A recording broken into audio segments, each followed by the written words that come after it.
My name is Nickel, and if you guys remember recently, we actually made a video about the all-new abilities coming up in Overwatch 2, but at the time, all we had was the text describing what they did. And now, BlizzCon has come and gone, and we actually have visuals of what some of those abilities look like, and for more heroes than just Tracer. So if you guys end up enjoying this video, don't forget to drop a thumbs up and subscribe to the channel. So we actually have video for a bunch of the heroes, and we're going to start off with one that we talked about in the previous video. If you guys remember, the two level 1 abilities were Adaptive Reload and Chain Reaction, and here we actually get to see what Chain Reaction does. Basically what it does is Pulse Bomb will do a secondary amount of damage for enemies that were hurt by Pulse Bomb to begin with. If you use this correctly and you kind of play Tracer with the right cadence, you never run out of ammo. You always have it, and it just feels so powerful. Now, other players don't have an issue with Tracer's reload cadence. It feels natural to them. They're used to it. You know, some other players might want to take an ability like Chain Reaction, which is a little bit more powerful, but centered more around her ultimate. And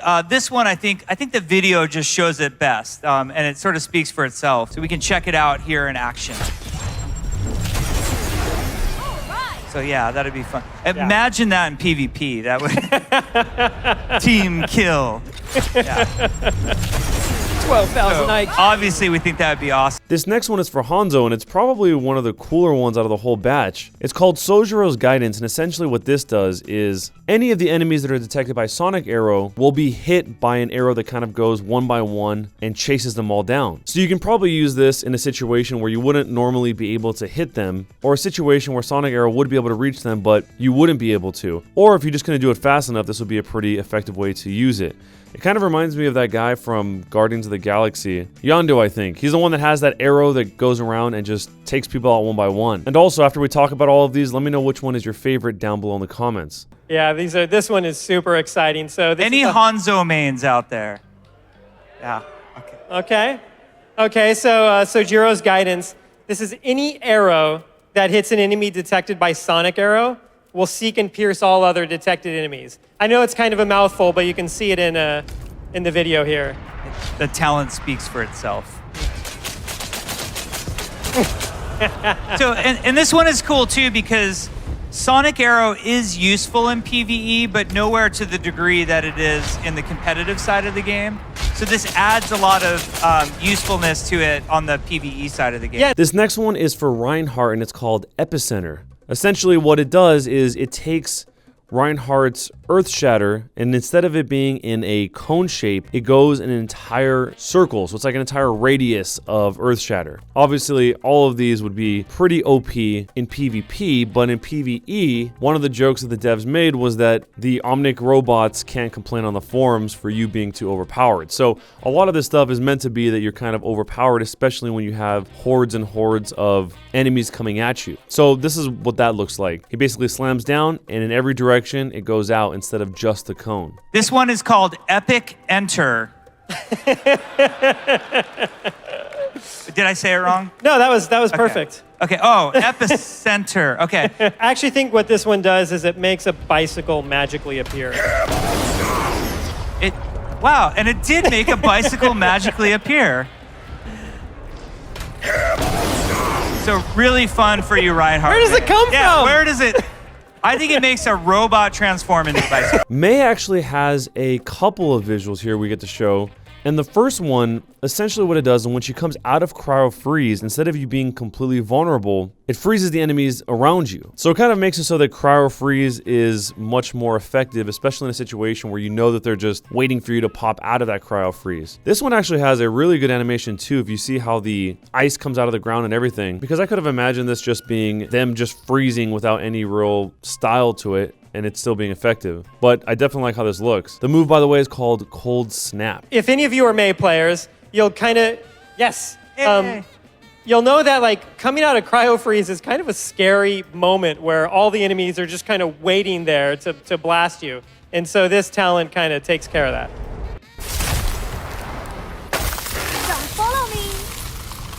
Yeah, so it gives her a lot of utility. And it adds to that the defensive nature of the ability. Obviously, in the competitive side of the game, this would be my worst nightmare. Yeah. Her other one actually uses cryo freeze as well, and basically if you go into cryo freeze and you try to continue moving and you have this talent called snowball effect, it'll essentially just turn you into a snowball that's rolling forward, kind of how a wrecking ball does, just without the string on it. And then you'll just roll into all of your enemies lined up to knock them all down. I love this one. I hope you guys really like this one, snowball effect. Internally, we just call this bowling for robots. Yeah.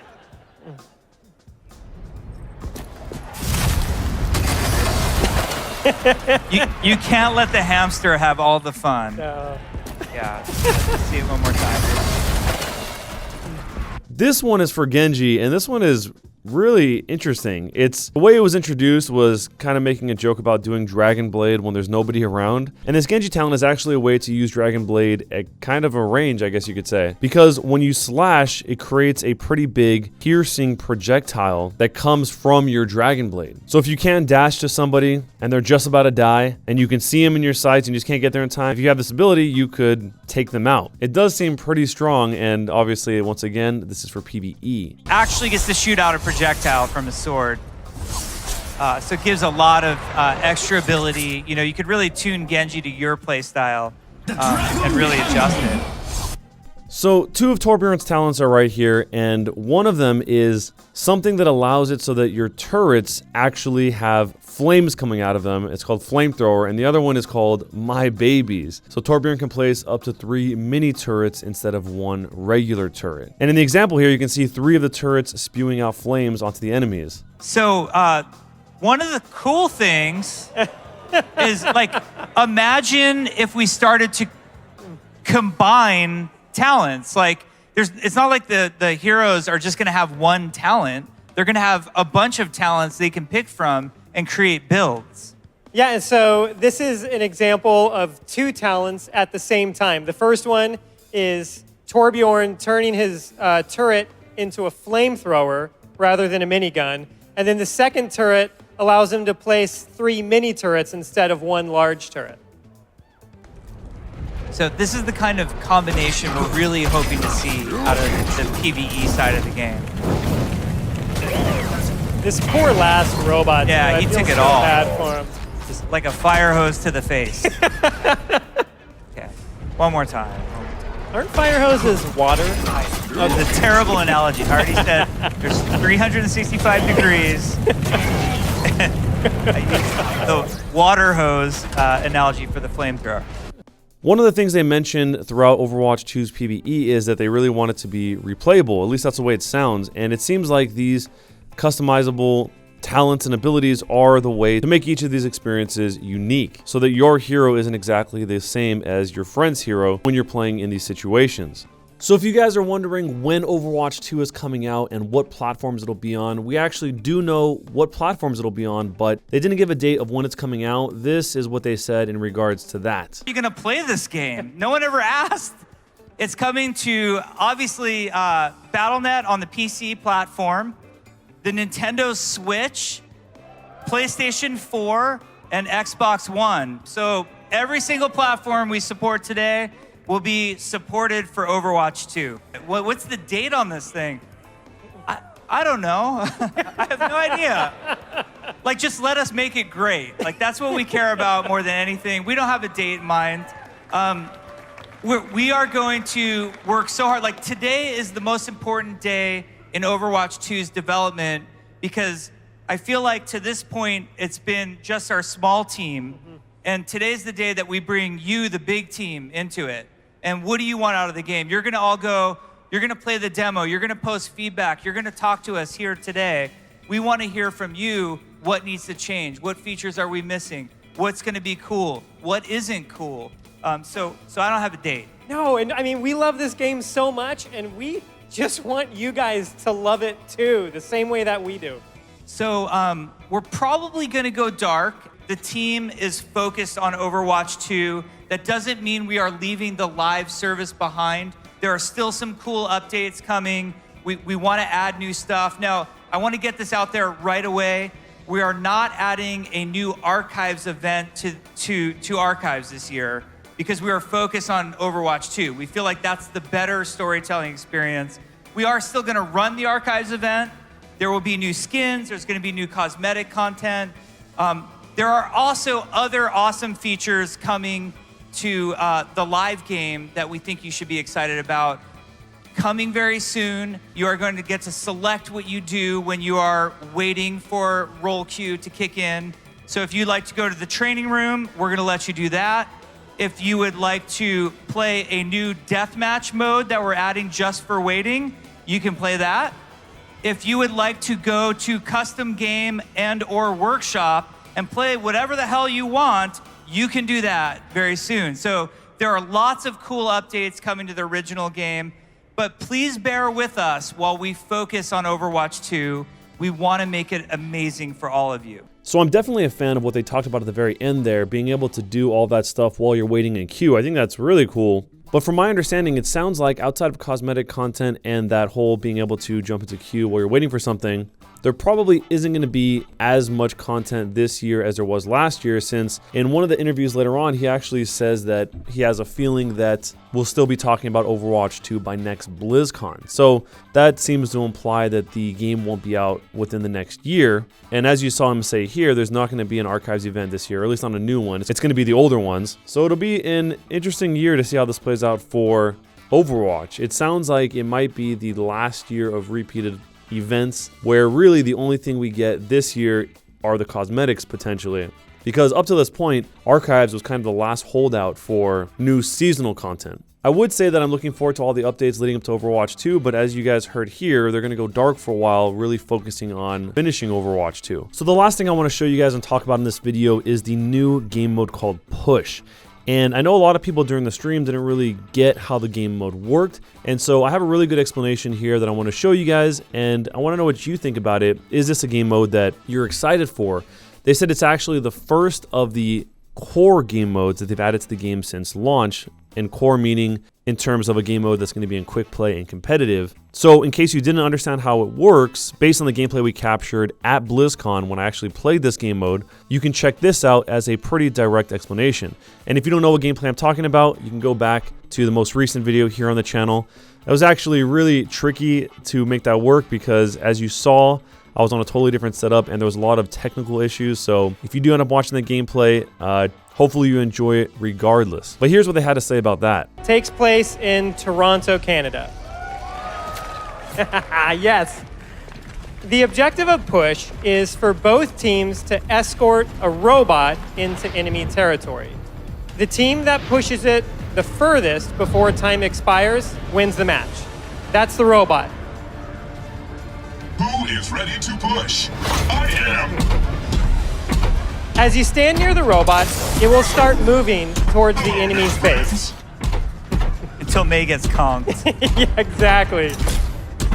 As the robot moves, it pushes a barricade marker further into enemy territory. The further the marker goes, the higher your team's score gets.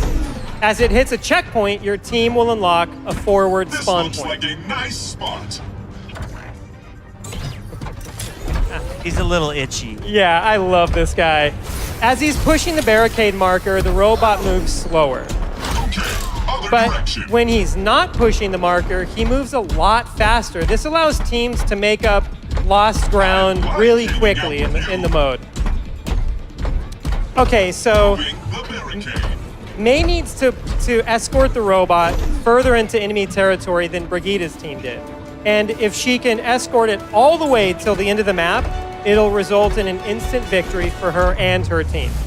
So when I was actually playing this, you can actually see in the gameplay that I did, I was trying a bunch of weird stuff like jumping on top of the robot to see if I could actually stay up there, and I didn't really have enough time to do a lot of that because, like I said, there was a lot of technical difficulties during the gameplay section I had at BlizzCon itself, but you can watch that footage to see all of the different stuff that I tried out, just to see what was possible. Yeah, I would say so far internally, we don't have a lot of the maps go all the way to the end, which is a good thing. Most Yeah. of the maps are like more back and forth. Yeah, and I think that that's one of the design values that we had for Push is it's more interesting to have that robot move back and forth across the map. And if you look at the map, you can see that it's mirrored. The geometry is mirrored from one side to the other. It's a symmetrical map. And the game mode itself is a symmetrical game mode. What that means is each team has the same objective that they need to accomplish in order to win the match. This is similar to something like Control. Control, both teams are vying for one control point in the middle of the map. What I think is really cool about Push, though, is as the robot moves back and forth across the map, the team fights that are everything in these symmetrical modes happen all across the map, in contrast to Control, where a lot of them happen at the control point in the middle of the map. If you look at this next shot, you can see that the path that winds its way through Toronto in this map is really windy. That red line illustrates the path that the robot takes through Toronto. What this means is that there's a lot of different shortcuts and connections in order to connect different parts of the path. This makes the game mode really flanky. And heroes that you might not see in some of our other game modes, or you might not see as prominently, such as Reaper and Tracer, are really, really powerful in this game mode. Internally in our testing, we typically use different comps in Push than we do in all the other game modes. And I can't wait for you guys to play it. You can play it on the show floor today and see what sort of team compositions you guys create. But let me know which of the abilities you guys saw in this video that you liked the most. I think a lot of them are really fun, and I'm glad that they showed us that Torbjorn example because it really makes it clear that you can stack these abilities to do multiple things at the same time. I think that whole mix and match system of choosing which abilities you have will be the crux of what'll make it replayable to begin with. But overall, I would say probably for me, just looking at this, either the Hanzo ability or the Mei one where she turns into a snowball is probably my favorite so far. Can't wait to see the rest of these. I hope they do keep dropping a couple of these gameplay clips as time goes on when they come out of dark mode. But either way, if you guys enjoyed the video, don't forget to drop a thumbs up, subscribe, and make sure you guys check the description of the video where we announce the winners, because now that we're back from BlizzCon, we are going to be re-rolling for new winners. There's a few people that still haven't responded yet, so stay tuned for that. And if we keep getting people that aren't responding from winning, we might just end up doing it live. I'm not quite sure yet. Just keep an eye on the channel, on Instagram and on Twitter to make sure you're in the loop. But either way, thanks a lot for watching, guys, and we'll see you in the next video.